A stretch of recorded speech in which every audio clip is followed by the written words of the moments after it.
Good afternoon, everyone. I think we're 1 o'clock on the dot, so we'll get started. You're very welcome to the final lunchtime webinar in the Discussions in Dispute Resolution series. And I think we're ending on a really topical note, looking at mediation in the pandemic. Once again, I'm delighted that the School of Law has been able to host these series of discussions on dispute resolution in partnership with the Chartered Institute of Arbitrators Ireland and with the support of the National Forum for the Enhancement of Teaching and Learning in Higher Education. Without further ado, I'll pass you over to the chair of today's session, my colleague, Dr. Xiaoming Zhu, who is going to introduce today's speaker. Thank you, Mary. Hi, everyone. My name is Xiaoming Zhu. I'm a lecturer in the UCC Law School. It's our great honor and delight to be able to invite Mr. Eamon Harrington to give us a presentation today titled Mediation During the Pandemic, Opportunities and the Challenges. So Mr. Eamon Harrington is a partner in Comyn Kelleher Tobin, a CEDR Accredited Mediator and a fellow of the Chartered Institute of Arbitrators. He's the former chairman of the Litigation Committee and the ADR Committee of the Law Society. His practice focuses on healthcare law and dispute resolution with a particular experience in handling complex high-value claims, including professional negligence, clinical negligence, and commercial disputes. Mr. Eamon Harrington also regularly acts nationally as a mediator and arbitrator. So let's welcome Mr. Eamon Harrington give us the presentation. Thank you. Thank you, Xiaoming, for your kind words. I also want to say thank you especially to Mary Tumilty and her colleagues, Margaret, Linda, Patrick and Kate, for making this series such a success. The starting point is to talk about the dangers of live microphones and cameras. And this gentleman is Patrick McConaughey, I think. But this has all become part of our new world. So up until the pandemic, until March 2020, I would have spent 2 or 3 days a week in Dublin. Now, since March 2020, I think I've conducted business in Dublin perhaps 4 times. Yet I've been in court in the Supreme Court, the Court of Appeal, the High Court. I've been through multiple pre-trial consultations, mediations, and settlement negotiations. So being able to resolve disputes remotely can be incredibly efficient. But the biggest concern I have is logging into remote hearings, checking my camera, checking my microphone. And generally, I'm good at muting. I've had one mishap, and thankfully it wasn't significant. But I was, for instance, recently on a working group and meeting with and was chaired by the president of the High Court. And somebody joined that meeting by phone, not realizing they weren't muted. And we heard every page as they were working at the photocopier while the meeting was going on. So the gentleman in the photograph is a replica of a lawyer who did appear. He logged on to a legal cost adjudication hearing before the start time, so he was very efficient, but he hadn't muted his camera or his microphone, and he appeared wearing nothing above the waist but a medallion. So care needs to be taken. And there are so many instances of lawyers exchanging views, candid views about the judge or about witnesses and not realizing they're live. And to some extent, they're the same dangers for remote mediations. So just to mention that. The disclaimer, just to be clear, there are some people who may be attending the seminar who may think that I'm referring to mediations in which they've had an involvement. And frankly, these are common themes. They arise in many mediations that I'm going to mention. So there will be no breaches of confidentiality. So in the first 2 weeks following the lockdown, this time last year, I was involved in some pending mediations and they were immediately deferred. But it only took about 2 weeks for people to realize we have to get on with things. And there's been a steady growth, again, in matters being referred to mediation. And my experience and that of people in my firm is that mediation now is probably ahead of the levels that we had prior to the pandemic. So even doing a rough check of my own exposure to mediation, I just looked at my email inbox from the 1st of March, so that's 12 or 13 working days. And by way of mediation, I'm involved in Two disputes at present where I'm the mediator. They're both being done on an installment basis. One's being done remotely, one's part remotely and partly face-to-face. I've received an invitation in one of those to mediate. It came on the 4th of March, and the mediation started on the 8th of March, the following Monday. There's another invitation to mediate that has come in. I've accepted, and I'm waiting for the parties to agree a date. Insofar as I represent clients, I've issued 4 invitations to mediate, 3 on behalf of defendants, and 1 where I act for a company director in a new matter. As a firm, we're involved in a multi-party mediation at the moment, which is underway, which is likely to take a couple of months to progress matters. And if I look at my inbox, there are 77 emails with the word mediation in the subject line, which relate to live mediations pending or currently underway since the 1st of March. And I work with a team of partners, and looking at their calendars, they all have mediations scheduled to take place every week over the next 6 weeks. So why is there such growing demand? And reasons, some which I'll discuss in more detail, are obviously the pandemic has limited normal court business, and level 5 restrictions since December hopefully will relax somewhat after Easter. The courts have been very progressive in conducting remote hearings, and there's huge work underway. 10 years technology improvements have been telescoped into 1 year. And the president of the High Court is showing enormous leadership in demanding that things are advanced and moved on, but also in working within the court system to get technology to where it should be. And she's supported by the court service to the extent that she's been in courtrooms measuring where for in-person hearings, where benches could be relocated to ensure that more people could be in court as required. But overall, there's an anxiety to get work done. We have to do so. Disputes continue to exist. They're a constant. And of course, because cases aren't running the way they were running, there's obviously a lot more time available to spend at mediation. And there's been a growth in new matters that have been triggered by the pandemic. So the various pressures that can hit businesses, hit their income, can lead to tensions between business partners and sometimes employers making hard decisions. And this is not a temporary thing. I think it's going to be part of the permanent landscape into the future. And it was remarked again by a senior judge at a meeting I was at last week to say we shouldn't assume that there will not be waves of infection for years to come, but hopefully there will be a vast improvement in the coming months, and hopefully next year will be much different. So we are being urged by the courts in the interest of justice and to avoid delay and hardship to litigants to get cases resolved, and most lawyers are very much on message and have their head in the right place. So there are no doubts that the benefits to mediation completely outweigh the disadvantages. And the benefits of mediation generally remain, they're a constant, and they remain in remote mediation. So I'll just briefly recap on them without spending time. But as you know, it's a confidential and without prejudice process. It can happen quickly. It's cost effective. The parties have control over decision making. We can arrive at more nuanced, neutral who will help and doesn't adjudicate. Not all mediations are good, and but by and large, all the advantages to mediations are worth pursuing. But I want to speak principally about the advantages and disadvantages to remote mediation, being conscious that remote mediations, in my experience, were not a feature of legal life before the pandemic. So the obvious immediate advantages are no venue costs. So bear in mind, for instance, in a multi-party mediation, you could have 3 or more rooms in a suitable venue that need to be booked. That's a cost. You have more flexible timing. You can now set things up speedily. You always could with a mediation, but now it can be, I'm available tomorrow at 8 a.m. if you want. And there's more flexible timing in terms of the time of day. So my first text this morning was from a participant in a mediation at 8:30 a.m. looking for an update on something. So as opposed to we'll all meet in a hotel at our meeting rooms at 10 a.m. and everybody's hanging around. So it can be done in that way, and it can be done in installments.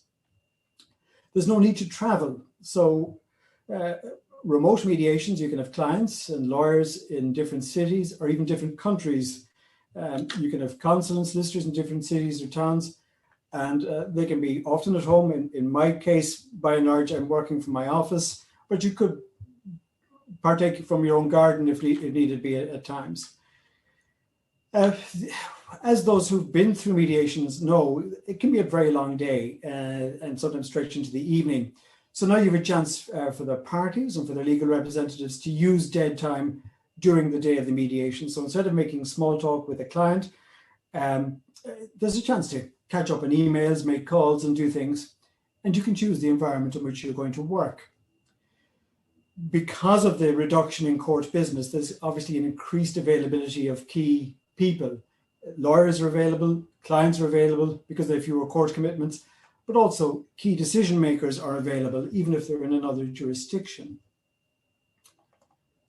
There are disadvantages to remote mediations, and with proper thinking and preparation, these can generally be addressed and can be converted into opportunities. But the disadvantages include particularly a thing like face-to-face meetings. Sometimes a person needs to be heard. Frequently in a mediation, the first hour the mediator spends with one of the parties, particularly an aggrieved party, is just listening to the story. It's a form of victim impact statement. So that opportunity is diminished, but it can be done remotely and has been done umpteen times very successfully. But if it's face-to-face, sometimes it's easier to read the mood. Nuances can otherwise be missed remotely. And, the judges have said it's hard sometimes to read people and body language in remote hearings. Matters are compounded if people are wearing face masks. But I'm doing some in-person hearings, but the participants are wearing face masks. So you still can miss those nuances to the extent that last week with somebody, I sensed that they recoiled from a suggestion I'd made. And I had to say, excuse me, did I sense that you're recoiling from that? And the answer was no. So it's a bit difficult, but it can be overcome. And frequently the way we are dealing with these things is we've hybrid approach. So a lot of the mediation is remote, but some key meeting might take place at the beginning or towards the end on a face-to-face basis. Some may struggle with technology. Generally, it's not been a problem. There are fallbacks. So between Zoom and WhatsApp, Microsoft Teams, something will work. Remote mediations do tend to drag on a bit longer. That's not necessarily a bad thing, but there can often be a stop-start to it. The courts will tell us that remote hearings typically take about 25% longer. And again, part of that is because body language cannot be as easily read. The mediations that I've currently underway are stop-start, but it's for a particular reason. There are a number of parties and there are various things that need to be teased out and considered. And frequently a device I use in mediations ever before remote mediations was to adjourn a mediation in any event to allow time for something to be explored and to be teased out. Another potential disadvantage is that people tend to protect their investment. So the more you commit to a mediation, the more likely it is that you're going to see that it works. So I always give the example of a mediation, say in the Ormond building alongside the forecourts. The risk there is that if the mediation isn't going right, some of the participants or particularly the lawyers will say, look, we'll go back into the forecourts and conduct other business. Whereas if we all agree to travel to a remote island, to the Iron Islands, we're stuck there to resolve this dispute, we're going to try and protect our investment. The more you invest, the more likely it is that you won't give up. But in my experience, that's more theoretical than real, because most people are alert to the need. We have to get business done. So generally, I don't think it's a major disadvantage. Another disadvantage or a practical feature of remote mediations is the loss of what are termed hallway conversations. And it does happen frequently during a mediation that there's an opportunity to chat with somebody in the hall.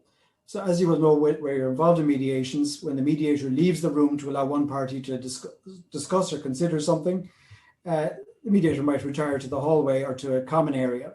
And that's where you might catch somebody who's heading out for a bite to eat or to go to the bathroom, and you can have a quick chat with them, and you typically pick up some other insight, because it does tend to happen that when everybody is in the one room, there's a tendency for people to collectively say or to stay on the same message rather than concede anything. And frequently, I find that where there are a number of people in the room, nobody wants to be seen to be the person showing a sign of weakness. So people tend to, the talk becomes harder and harder. Whereas if you catch somebody outside, you can say, look, realistically, what do you think is going to happen with that? Where are they going? If this was to happen, what do you think? So that is something that can benefit. But in remote mediations, it's done just as easily, but not as opportunistically, in that you pick up the phone or you ask one of the parties to pick up the phone to have a chat with them before going back to the client. So those are the type of things that will work or can be overcome. And in our experience, overall remote mediation is very valuable. Disputes will resolve. To date, our experience is the success rate is certainly every bit as good as in face-to-face mediations. And again, as with almost every mediation, even where a dispute is not resolved, the exercise is 99 times out of 100 worthwhile, because it narrows the issues between the parties. It may lead to the matter being resolved at a later date following a period of reflection or further inquiry, or it may lead simply to the parties to realize they have problems. So that really concludes it. I think this will be a feature of what we do for the rest of our working lives.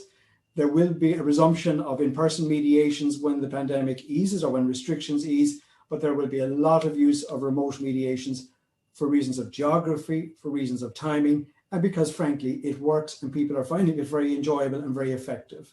So that concludes what I'm due to say, Charmaine, if people want to direct thank you. Thank you. Yeah, thank you so much. That was very interesting, because without pandemic really has changed many of our lifestyles and the working styles, and also the way people communicate with each other. So I'm sure there are a lot of very interesting questions and new just experiences arising from this new way of life. And we do have a few questions from our audience here. The first one is, do you find that your style of mediation changes when you mediate online as opposed to in-person mediation? The style, not hugely. I mean, a good mediator, I think, is somebody who's in a position to listen, understand the papers, and see a way to a solution without forcing the parties in that direction, but nudging them eventually. So it's no different. I think it's the preparation is probably key to this, that you there is a need to try and get some of the preparation out of the way before the day of the mediation starts. So typically things that happen are, for instance, the signing of the mediation agreement. Normally you would say to people that can wait until the day. So now you say, well, please get that to me in advance, and can I have it signed in advance? The more effective mediators will make good use of pre-meeting consultations with the parties. So again, there's a lot to be said for getting documents in advance, pressing people in advance. But on the day, no, my experience is it's just a bit more nudging required, but generally no. Long answer, sorry, Shamir. Yeah. So what about, the body language you mentioned earlier in your presentation? Yeah. Without, the direct perception of the body language, do you think that, influenced a lot over the mediation? I think one of the devices used in mediation is, say, silence, and effective use of silence. Sometimes somebody says something and you, instead of immediately, the lawyer's training is to get to the point and try and interpret what they're saying and shorten it, whereas that's the last thing that they need to do. They need to get it all off their chest. So silence on a Zoom call is obviously a little bit different, or silence on a telephone call is a bit different. I tend primarily to speak with lawyers, so the client tells their story. So if it's a plaintiff, they tell their story without interruption, generally, a few prompts, but it's really more an exercise in them being heard and getting their story out. And after that, then it becomes more business-like, getting to the dispute and bringing solutions and what the other side says. So body language, you'd get a sense if it's not going down well. I mean, they'll tell you typically in any event. Yeah, Right. Yeah. So speaking of Zoom, in your experience, if a platform such as Zoom is used, what would be the best way to set up the arrangements for the day of Okay. the mediation? Yeah, it might be. I don't think I'm a complete technophobe. I use it all the time, but to this day, I'm still more comfortable in an in-person setting because I'm used to it. It's even speaking online to me is more challenging than speaking in front of 100 people, again, because I'm more used to it. But when this all started, I think a number of mediators were writing to people suggesting very exotic things, breakout rooms and all sorts of sophisticated ways of using the technology. And I wasn't convinced that that was the way to go. And thankfully, it's not the way most mediations go. So the simplest way we do it is we ask each party to set up their own Zoom meeting and to invite me as mediator to the meeting. And then I exit that meeting, and it avoids the risk of crossover. And of course, everybody can then join the one meeting if it becomes necessary, but there's less risk of somebody inadvertently hearing something because they haven't logged out or you haven't realized that you're in the wrong room. Mm-hmm. Okay. Yeah. So are there any particular steps by way of preparation that you recommend should be taken by parties before the commencement of a remote mediation? Yeah, again, they're similar ones to ones that should be done in in-person mediations, but they become more important because there's less opportunity. So the provision of documents to the mediator in advance, but it is the preparation. I mean, typically in a mediation, the first perhaps even 2 hours are people disclosing things to you, which you should realistically have been told well in advance. So the more people are encouraged to hand over their documents and then to tease out the issues in advance, to discuss with them, what are they, to discuss with them on a private basis in advance, where do they see the strengths and weaknesses and what's their desired outcome? They're the type of things that should be done usefully in advance. And then you can use the mediation to focus on resolving the dispute. We also have an interesting question here. So do you agree that the breakout rooms shadow mediation is offering better settlement rates than face-to-face shadow mediation? Well, I'm nervous at the term breakout room. As I understand it, it's a form of room where the parties, it's like an online version of a private room at a mediation. So if it's a private room, yes, but far safer than having a common room as well. But once you have, so I perhaps misunderstood the question, but to answer it, if the parties have their separate rooms and they don't meet, that works very well. I find, and my experience in in-person mediations is joint meetings are very rare. I would say no more than 1 in 10 to 15 mediations. At this stage, do we have full joint meetings? Mm-hmm. Yeah. So also another very interesting question here, all very practical questions, which I like a lot. So Lane also asked, do you schedule mediations online for the same period of time as face-to-face mediations, or do you schedule shorter consecutive meetings? It depends on what suits the parties. Most of our remote mediations have been one-day mediations, I should say that.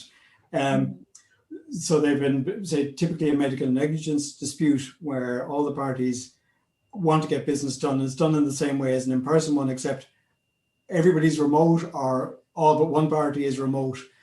And that's, as I say, typically one day. It might stretch into a second day. Sometimes it might be adjourned and resumed 2 or 3 days later. The type of ones that are done on installment basis is depending on the availability of people or how complex the issues are. So if it's a dispute between business colleagues, business partners, whatever the business is, that may take time. It's the type of dispute that would take a number of weeks to unwrap and to fix. Mm-hmm. Yeah. So, okay. Also, more questions coming here. Another one is: are there possibilities for private causes in online mediation? For private? Yeah. Sorry. One sec here. I should have put that showing, sorry. Yeah. Yeah, a private caucuses in online mediation? I think it's private caucuses, Caucuses, yeah. no individual Okay, settlements. Oh, yeah, okay, so I beg your Right. pardon. Yeah, the short answer is yes. I mean, typically, as in any mediation, each party will do its own bit behind closed doors, whether they do it behind closed doors online at their end, but the mediator steps out for that meeting. So yes, throughout the day, each party will do their own meeting, and then will call in the mediator when they want the mediator to discuss things with them, or the mediator will contact them when the mediator wants to raise something with them. Okay, another question here. How do you handle awkward pauses or technical difficulties and the challenges that might come in mediation to keep things running smoothly and not having to reschedule? Okay. I mean, there are so many fallbacks between WhatsApp. So as with most meetings, groups will set up a WhatsApp for behind the scenes, but an awful lot of it is just by telephone. So there isn't really a problem. One of the ways we've conducted mediations quite successfully as a representative of a party is to either set up a conference call, not on the Zoom platform, or simply keep adding a person to a mobile phone call, and we can have very effective discussions. So generally, I haven't had a problem. I haven't had a breakdown. Mm-hmm. Okay, so I have also another question here in the chat window here. Let me quickly check this.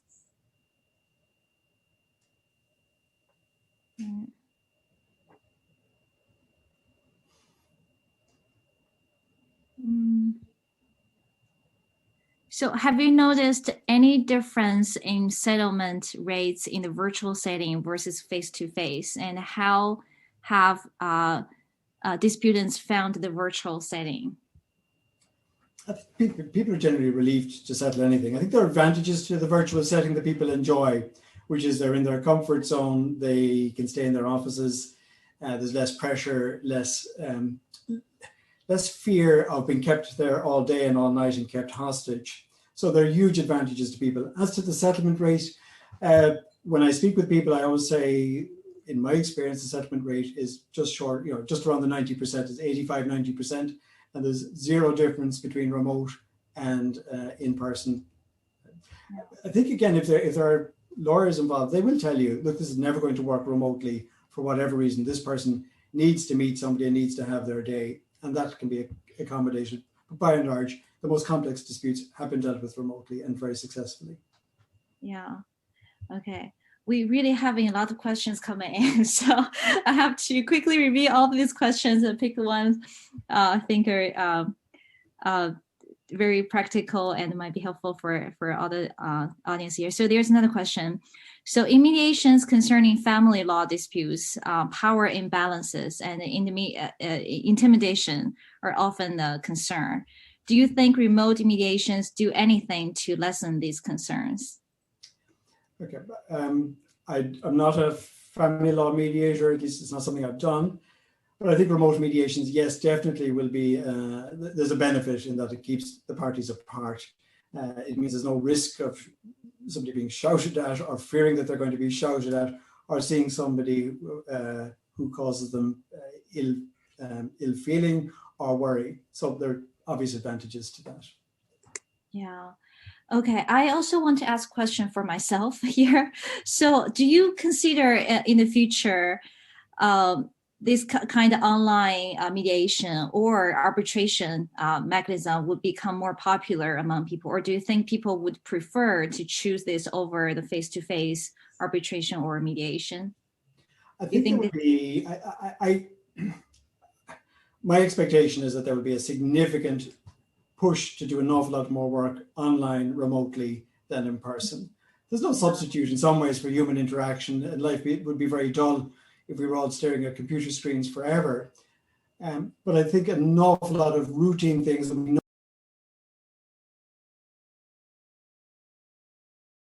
know are going to resolve, they just need to go through the motions of the mechanism. If people are comfortable, they will do it remotely, and I expect there'll be a significant portion of our work will go online for this platform. Yeah. Are you aware if there are any institutions or organizations are trying to set up like agenda for, making this kind of mechanism like a, more, common practice in the future, or any like official procedures going on to consider this as a common practice in the future? Yeah, it's not advanced at this stage, but certainly looking at England and Wales, the courts there are looking at moving an awful lot more work online. And I know from informal discussions with judges here, their hope is to move a lot online as well. So routine things like say a High Court call over, does it really require everybody to be there? We had a fabulous experience in the Court of Appeal where a judge heard the arguments on a Friday afternoon, reserved her judgment, rose for 40 minutes. We were all able to carry on work, logged back on at 4 o'clock and gave her judgment.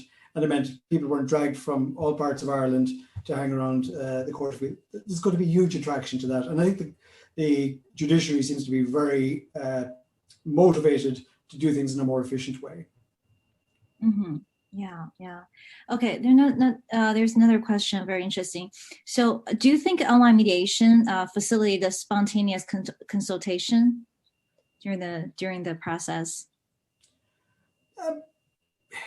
It's probably a little less spontaneous, but once you know in my case, typically I will know the lawyers involved. So it's easy to know how they'll react to certain approaches. And you can ring one or all parties to say certain things. So the spontaneity is there because we all know how people will react and how best to approach a problem. So I don't think you lose the spontaneity. You do lose the accidental conversations, but you can create accidental conversations. They become deliberate conversations. Yeah. Okay. I think those are all the questions I think should be addressed here, at least from my point of view. And not sure, Mary, do you have anything else to add, or any other questions or any other comments you'd like to add here? No, just to say thanks so much to both yourself, Charmaine, for chairing, and Eamon for that really insightful and practical talk. It's great to hear about how these mediations are taking place in practice in the pandemic, and I think there's lots of learning going forward for a continued kind of virtual setting as well as face-to-face, hopefully when and if things get back to normal. So just to thank you both very much for your time, and to thank all our attendees for coming today. And if you joined us for any of the other discussions in dispute resolution sessions, we've really enjoyed having this series, and hopefully it's been of benefit. So just a word of thanks again to my colleagues in the School of Law, and also the Chartered Institute of Arbitrators Ireland and the National Forum for their support in this series. So thank you both so much.